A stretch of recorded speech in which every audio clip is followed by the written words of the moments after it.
Cordial saludo. La siguiente presentación explica el proceso de planeación de un proyecto educativo, actividad 3.3 de la asignatura Diseño, Ejecución y Evaluación de Proyectos como modalidad en la investigación educativa del Doctorado en Ciencias en Educación de la Universidad Cuauhtémoc de México. Estudiante Mónica Jaramillo Soto, docente doctora Reina Marixa López. En la introducción podemos explicar cómo se debe presentar la planificación de un proyecto en una institución educativa, ya que los proyectos educativos tienen una trascendencia y pueden llegar a generar un gran impacto siempre y cuando cumplan con una serie de pasos o requisitos que determinan la congruencia, su eficacia, su eficiencia y depende de la educación constante de este tipo de actividades y su respectiva evaluación. La planificación ayuda a que los proyectos tengan una orientación clara, que estén lógicamente orientados a fortalecer valores institucionales, teniendo en cuenta su contexto, a quienes va a impactar, ya sea a la comunidad educativa en general, o si solamente va dirigido a estudiantes o a docentes o administrativos. Entonces, todo este tipo de aspectos se deben tener en cuenta dentro de la planificación educativa. La planificación educativa se entiende entonces como un proceso que debe presentarse dentro de la institución como permanente, continuo, que permite realizar un examen global sistemático de las acciones y resultados de la institución, los cuales pueden ser comparados dependiendo de unos tiempos establecidos para realizar las mediciones. El proceso de planeación de un proyecto educativo busca proporcionar una representación de la realidad comunitaria e institucional que permite identificar y priorizar desafíos y problemas. Este proceso de planeación se describe en 5 etapas. Primero, las condiciones previas. Segundo, el diagnóstico. Tercero, el diseño. Cuarto, la ejecución y quinto, la evaluación. Después de la evaluación, de acuerdo a sus resultados, se podría volver a condiciones previas cuando se hace una retroalimentación o se genera un subproyecto o una fase 2 del mismo proyecto. Miremos cada una de las fases.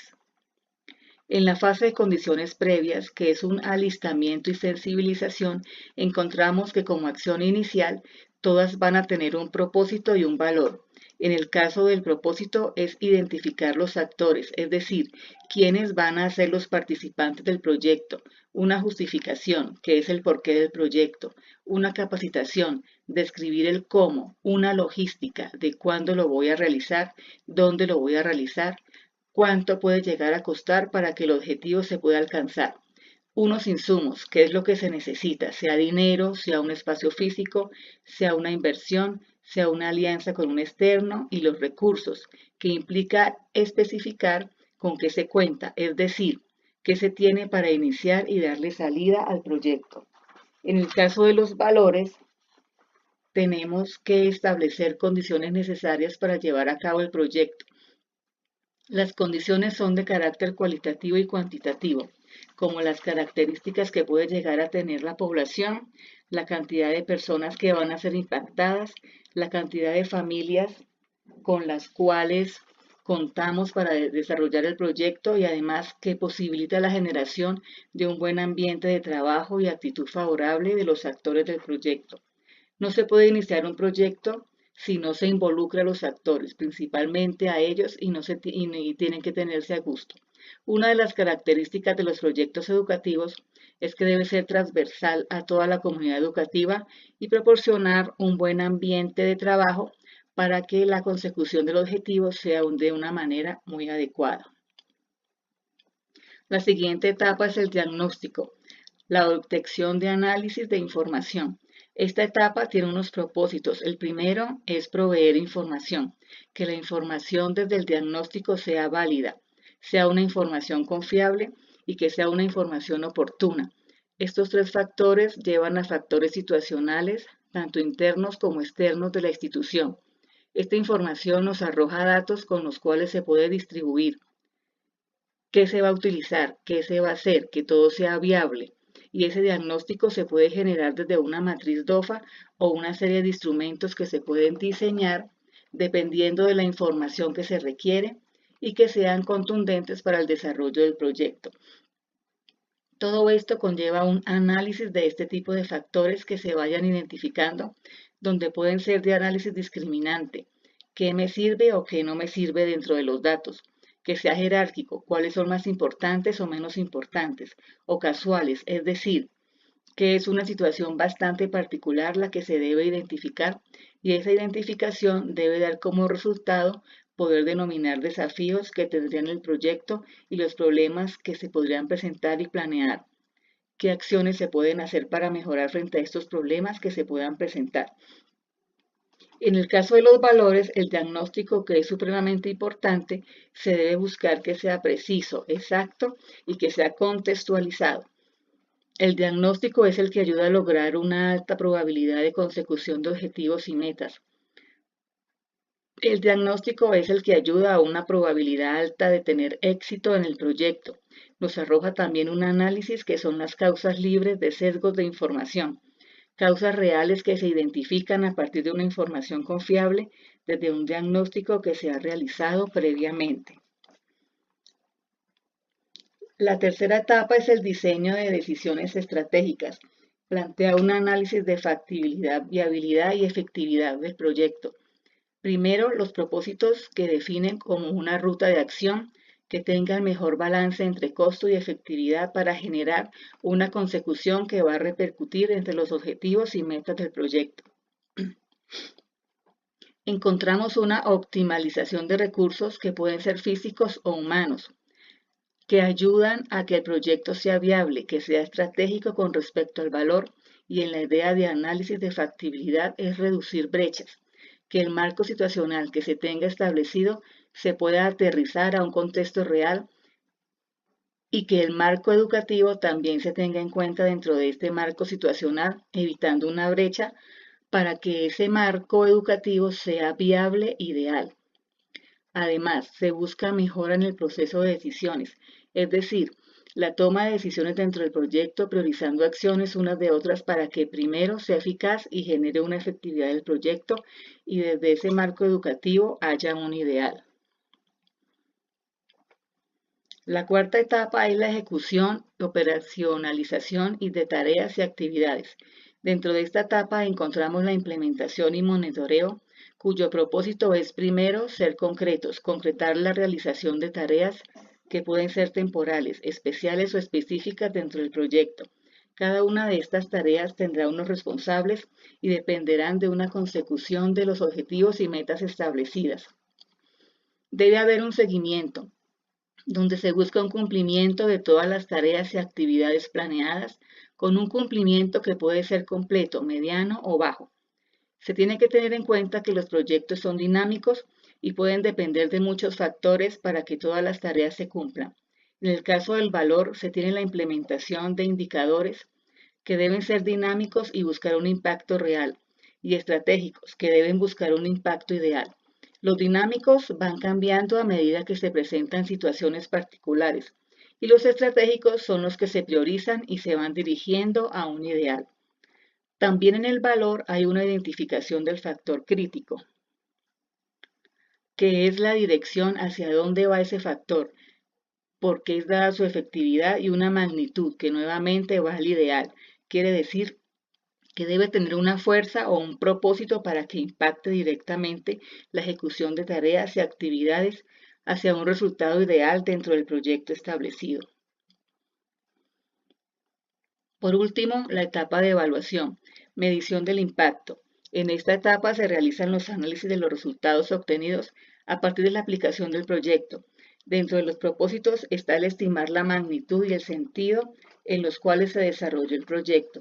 Esa magnitud y sentido dan índices establecidos que van atados directamente a los resultados y al impacto del proyecto. Estas estimaciones o mediciones se pueden hacer recolectando información de los grupos de interés, de la comunidad académica a la cual le impactó el proyecto, y se puede dar una calificación partiendo de una rúbrica que ayuda a denominar el nivel de impacto o el nivel de resultado que tuvo las acciones planteadas inicialmente. Esa medición da un cumplimiento que puede ser previo, intermedio o final. Se puede hacer una evaluación no solo al final del proyecto educativo, sino que se puede hacer en diversos momentos establecidos dentro del cronograma para buscar hacer un seguimiento referente a los resultados esperados. En el valor se expresa la distancia, que puede ser cuantitativa o cualitativa. Expresar la distancia es decir, hasta dónde llegó el proyecto, cuál fue el impacto del proyecto realmente con respecto a lo que se tenía pronosticado. Eso ayuda a una transformación real del proyecto frente a la meta establecida. También se deben establecer tendencias que pueden llevar a un direccionamiento a partir de las distancias cuantitativas y cualitativas. De este impacto del proyecto, obtener un cambio completamente de la dirección que va a llegar el proyecto y a una planeación a partir de ese direccionamiento que lleva a una nueva planeación que genera proyectos subsiguientes y así volver desde esta etapa a la etapa de condiciones previas. Esta es la ventaja de este proceso, que es casi cíclico en la planeación de un proceso educativo. La idea es que el ciclo vaya creciendo de una manera estructural con respecto a las experiencias que se van dando. Tenemos ahora un ejemplo en un mapa específico de una planeación de un proyecto educativo para una institución de carácter distrital. El primer paso es el análisis de la situación educativa. Tenemos que mirar que está determinada por políticas públicas, programas y proyectos que deben presentarse y desarrollarse de forma articulada. Como ejemplo, debemos tener en cuenta la articulación de los derechos básicos de aprendizaje, todas las directrices que nos da el Ministerio de Educación con respecto a lineamientos, mallas curriculares. Siguiente paso es el planteamiento del problema o necesidad.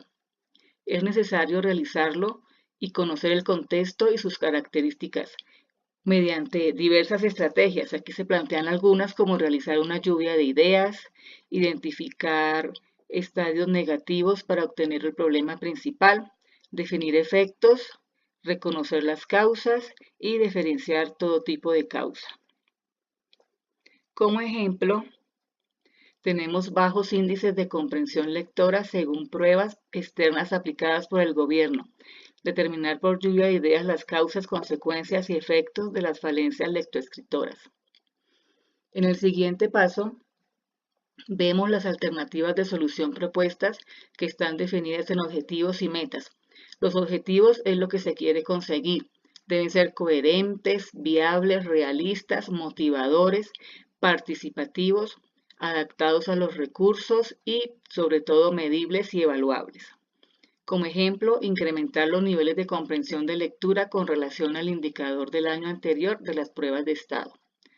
Y con respecto a las metas, que son indicadores de los objetivos, que se pueden presentar en porcentajes y nos van dando el avance o cumplimiento del proyecto.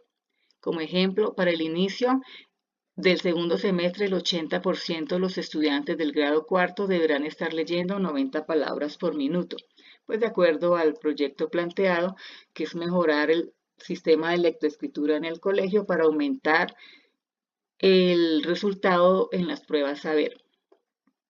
Siguiente paso es la descripción de metas a seguir en el proyecto. Se tienen que tener en cuenta aspectos como la revisión de contenidos, la revisión de las políticas públicas, determinación de la problemática, establecimiento de la misión, visión, objetivos y el modelo pedagógico del colegio, estrategias y actividades que apuntan a mejorar el problema y, por supuesto, la evaluación. Como ejemplo, si no se cumple con el porcentaje anterior, hay que proyectar estrategias para implementar nuevamente la mejora en este tipo de metas y objetivos. Continuamos con la elaboración de materiales a utilizar, pues carteles, afiches, guías, propagandas, todo tipo de recursos como periódicos, revistas que usen los niños, programas de televisión y radio. Ejemplo, netamente material de divulgación, de planeación, ejecución y seguimiento. Dentro de las estrategias de recolección y análisis de datos, tenemos entrevistas, encuestas y los talleres participativos. Las entrevistas se aplican a todos los integrantes de la comunidad educativa, las encuestas también porque son una herramienta de búsqueda sistemática de información en la cual se preguntan a las personas acerca de una serie de datos para conocer mejor el problema. y mediante las encuestas podemos acomodar, apoyar y solucionar un problema o uno de sus indicadores.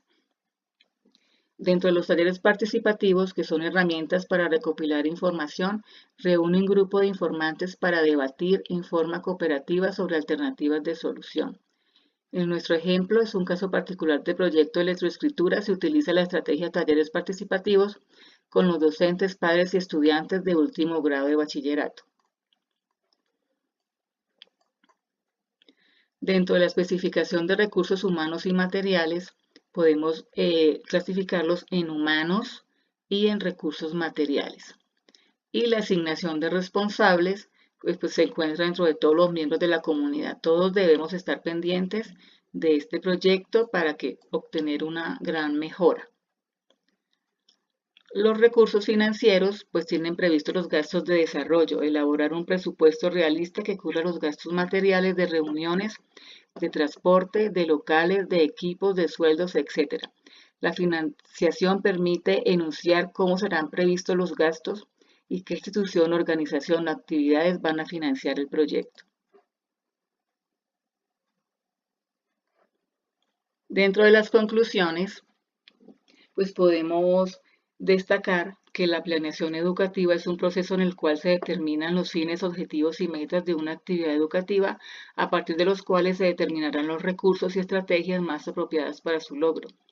Es de gran importancia considerar este proceso como dinámico y depender de las acciones concertadas para alcanzar las metas y objetivos propuestos. Hay que resaltar que con la consecución de objetivos y metas no se concluye un proyecto, se debe generar otro que genere mayor impacto aún. La descripción de los distintos pasos del procedimiento de planeación educativa dentro de este mapa conceptual permite organizar mejor el aprendizaje de los principios básicos y los conceptos referentes a las fases de planeación. La integración de las diversas gestiones de la institución educativa permite el mejoramiento significativo y continuo en pro del mejoramiento de los procesos que benefician a la comunidad educativa. El anterior esquema es posible adaptarlo a cualquier proyecto educativo, así sea exiguo, y posibilita la reflexión y apropiación de la planeación educativa con toda su estructura, etapas y pormenores. El trabajo de hoy se realizó con la siguiente bibliografía.